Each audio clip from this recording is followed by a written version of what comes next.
ഇപ്പോൾ എന്തായാലും വളരെ ധന്യമാണ്, സന്തോഷമാണ് ഈ കുംഭമേള ഇവിടെ പുനരാരംഭിക്കാൻ സഹായിച്ചതിലും സഹായിച്ചവർക്ക് എല്ലാവർക്കും നന്ദിയുണ്ട്.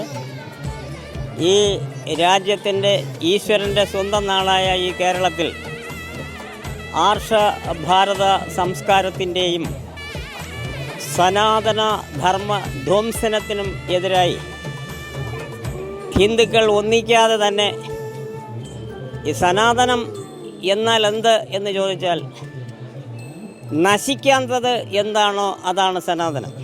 അത് പുനരുജ്ജീവിപ്പിക്കും. അത് ഈശ്വരധർമ്മമാണ്. അത് ഈശ്വരനാൽ രചിക്കപ്പെട്ടതാണ്. ഈശ്വരനാൽ ഈ പ്രവർത്തനങ്ങൾ ലോക സമാധാനത്തിന് വേണ്ടി, ലോക സമസ്ത സുഖിനോ ഭവന്തു എന്നാണ് ആർഷവാക്യം. അതാണ് സനാതനധർമ്മം. എല്ലാവരെയും ഒന്നുപോലെ കാണുന്ന ഒരു സംസ്കാരം തീർച്ചയായും ഇത് ഒരു തുടക്കമായി തന്നെ ഇത് നിലനിൽക്കും.